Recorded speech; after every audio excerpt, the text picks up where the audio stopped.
Hey guys, welcome to this week's vlog, and this week we're going to be talking about self-love. So I have to be honest, it took me a while to actually sit down and record this vlog, just because I wasn't quite sure what to say. Self-love is something that I personally have had a really tough time with, something that I really struggled with just through my life, and so when I knew I was going to sit down and talk about it, I don't know what I was going to say. And of course, I just like to sit down and speak organically and not make any notes, so we'll just see what comes out. But this meditation that we did this week, the self-love meditation, so that was by request by one of our lovely listeners. And so she had sent me an email saying that self-love was something that she was really struggling with and asked me to write a meditation for her, so I did. And I can really relate to that. I think that self-love is something that almost everyone struggles with. And I think the reason that almost everyone struggles with it is because our whole society and everything is built off of this idea that we aren't enough. So we have magazines and TV ads and all of these things trying to sell us what we need so that then, so that then we can be more. So they're saying,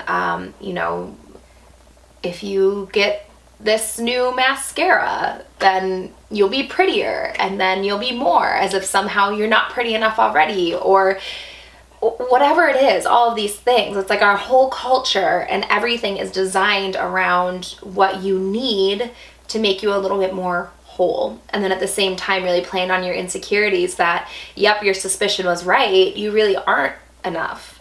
And, if you want other people to like you and you want to fit in, that's how you should judge your value, based on what others think.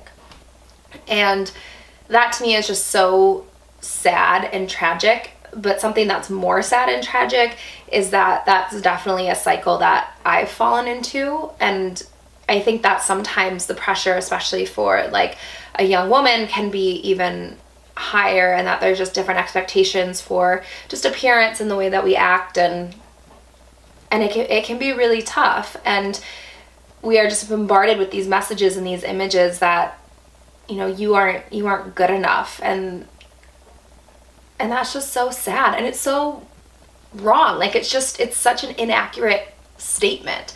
But I just remember thinking for pretty much my whole life that I wasn't this enough, I wasn't that enough, I wasn't pretty enough, I wasn't thin enough, I wasn't smart enough, I wasn't strong enough, I wasn't funny enough, I wasn't all of these things. And that's just not true. That's not true. It's not about my worth being how much I measure up to other people. It's about seeing that what I have is enough and that I am worthy of love. And so this meditation is based off of an exercise that I've done with myself and that I do with a lot of my students and my clients. And it's basically an exercise where you look at yourself through the lens of how those people, like maybe your dog, of how those people see you. So looking at yourself, I'm getting some foot kisses here. Hi, Mila. Hi, sweetie. So looking at yourself through the lens of those people that love you most. So maybe it is your pet, maybe it is your mom, maybe it's your kids, maybe it's your dearest friends. Whoever it is, those people that when they look at you, they see gold and they love you no matter what. Why is it that they can see those things in you and you can't see them in yourself? What is it that creates that little voice in your head saying, okay, well, it's nice and it's okay that this person loves me, but I can't feel that way towards myself. So maybe, someone looks at me and says, oh, Kelly is really strong for speaking so organically and really sharing her message. It's okay for them to think that, but somehow it's not okay for me to think that. No, I don't like that. That just makes me sad. And so I do this exercise where you look at yourself through the lens of those people that love you most, and you say, okay, what do they see? Like, what good qualities do they see? Do they see that you are loving, and that you are strong, and that you are funny, or you're ambitious, or you are, you're a creator, you're a maker, you're a designer, whatever it is, they see it in you. Why can't you see it in yourself? And so I do this exercise where you look at yourself through their eyes, and then you accept what they see. So let's say someone, close to me dearly does think that I'm strong for sharing my message. And so then in this exercise, I would then accept that it's okay for me to think that of myself. It's okay to say, yeah, it is a really hard, vulnerable thing for me to do, and I am strong to do it. Why is that so bad? Why is the world trying to tell us that it's not okay to think highly of yourself, and it's not okay to be proud of the person that you are, and it's not okay to love yourself and to say, hey, maybe I'm not that, but who cares? I'm this, and this is also great. And so is that. Every single person on this earth has something special to bring to the table. And if we were all just trying to be these carbon copies of one another, life would be so boring, and it would be awful, and there would never be people with revolutionary ideas, or people that broke the mold, and all of these wonderful innovators. Like, they wouldn't exist. And I think that the first step in that is really seeing the beauty and in yourself, and the realization that it's okay to love yourself, and it's okay to be all right with who you are, and to be proud of who you are. And at night when you go and you look in the mirror and you look at yourself, to know and to feel okay about that, and not just looking at it and seeing your flaws.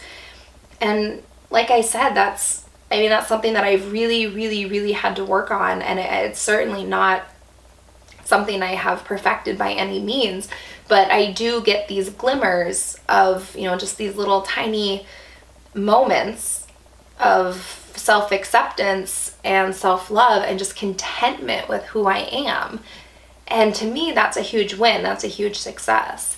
And I hope that that's something that those of you struggling with self-love can work on, and can start to accept that, maybe the way those people that love you, maybe the way they see you, maybe that's true. They think you're great because you are great, and accepting that. And if you don't have anyone in your life that's telling you that you're great, I think you're great. I will be happy to be that person for you, because you are great and incredible, and you deserve all of the love that this world has to offer you, not just from others, but from yourself. And just imagine what life would be like. What if you took all of that energy that you put into picking out your flaws, and I get it. I am the first person. The other day I was looking in the mirror, and I was like, oh my gosh, is that a wrinkle? I'm getting old. It's so stupid, right? That's such a stupid thing. But I still do it. Or I think, oh, I just put on my jeans and they're tight, dang it. Or I think, oh, that was a mistake, right? I made a mistake. It's not that I'm dumb. It's that I made a mistake. And trying to switch the narrative that's in my mind. And so if you don't have anyone in your life that is building you up and telling you that you're great, I will tell you, because you are, and you do deserve that. And can you work on really switching that narrative and just changing the story that you're telling yourself? Making it less about, oh, this thing is bad. No, maybe that thing is what makes you really great and really unique. And maybe that thing is something that other people really admire in you. And if they do admire that in you, that's awesome. And you deserve to be admired. So I guess those are my thoughts on self-love. So I hope that the meditation helps, and I really would encourage you to do that exercise to kind of reflect on how other people see you and why they see you that way, and know that it's okay that they see you that way, because you are really great. And that's it. So thanks for listening to my self-love ramblings, and I will see you guys next week.